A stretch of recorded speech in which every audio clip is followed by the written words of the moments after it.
Welcome to Quick Flicks. Today we'll be taking a look at the new Disney remake, The Lion King. What do I even have to say? The original animated film from 1994 was such a gargantuan film. It held the #1 spot on the highest grossing animated films of all time until 2013, and it became one of the cornerstones of the Disney Renaissance and of the Disney brand. You can't really go anywhere without bumping into someone who has known about the original in some form or capacity. Most people can agree that to attempt to remake this film would come with its own downsides, and boy does this have some bad downsides. I don't have to explain the story, but it's essentially Simba is the future of the Pride Land because he's the son of Mufasa, and Mufasa dies, he goes and runs away, and then he has to learn about self-discovery, yada yada yada. But before we can get into the negatives of the film, I should discuss the things I actually liked, and there are very few that I liked. There are certain plot point changes I like, such as the wildebeest sequence. Instead of Zazu getting knocked out by Scar, Scar just sends him off to get the pride, leaving no witnesses to the crime, aside from Simba. The VFX animation is pretty good. We have come a long way in making things photorealistic, and at most points, I was impressed with how much detail was on display here. Honestly, give these guys a pat on the back. James Earl Jones is back in his iconic role, which just raises more questions with the casting decisions since all of the actors who play the adult characters are still alive, but I digress. And the best choices for new actors in the film for me are Donald Glover as adult Simba and Seth Rogen as Pumbaa. Other than that, this film has a ton of issues.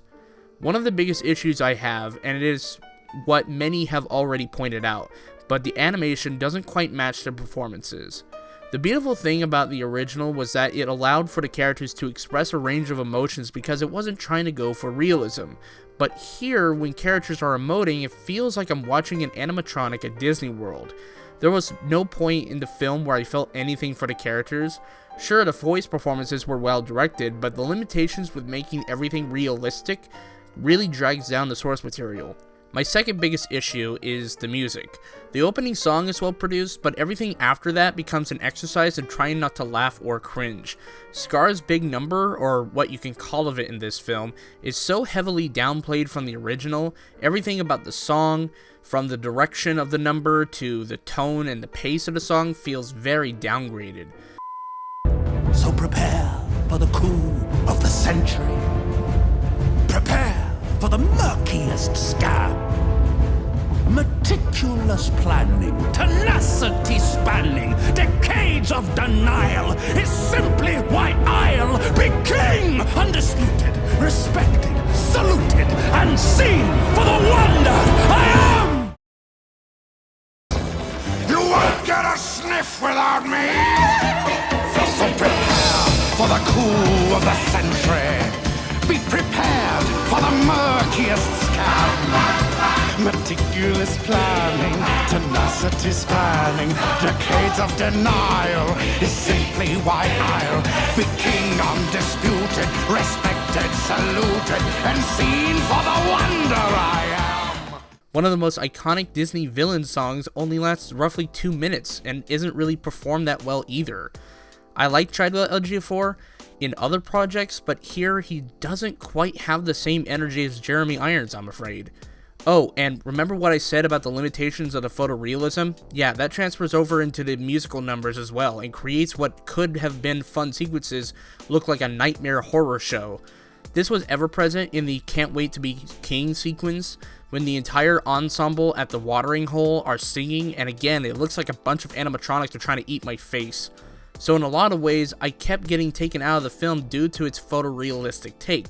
Also, the film decides to put music where it doesn't really need music, such as when we're first introduced to Scar and his meeting with Mufasa.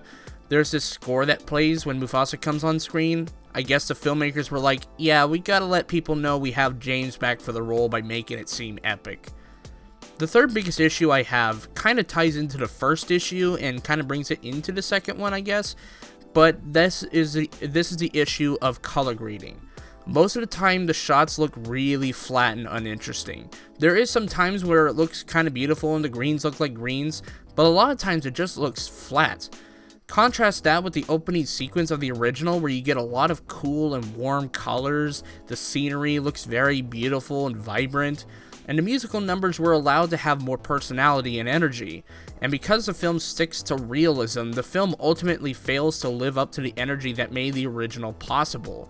The film overall suffers because it is limited to realism. There is hardly any personality given to the film whatsoever.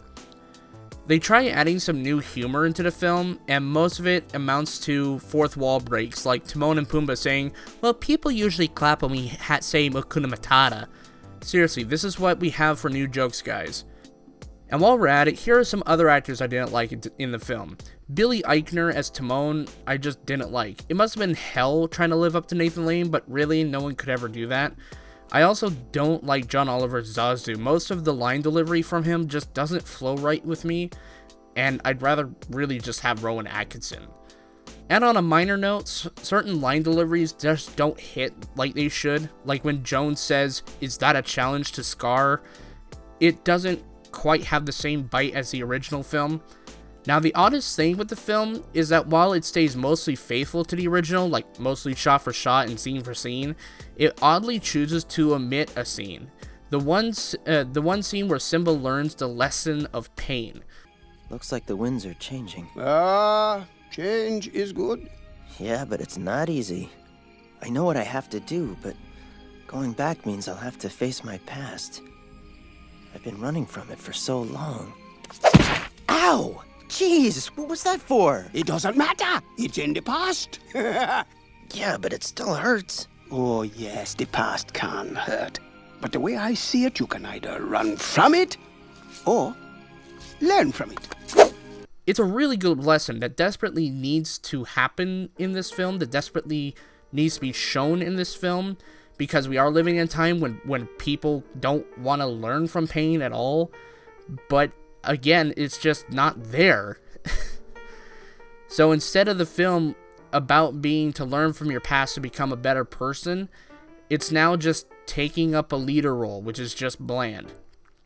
So now we circle back to the inevitable question: why does this film exist? The simple answer? Money. Once you pay for a ticket to the film, you are allowing for Disney to continue to make bland-looking, CGI-filled, boring remakes that do a disservice to the legacy of Disney animation. And judging by my audience's reaction to the film, you can be damn sure this film will make a metric fuck ton of money. I rarely say this, but this film just should not exist. I don't recommend this film to anyone. Just stay at home and watch the original, because if it is anything these remakes have taught me, is that I should have been more appreciative of the original animated films.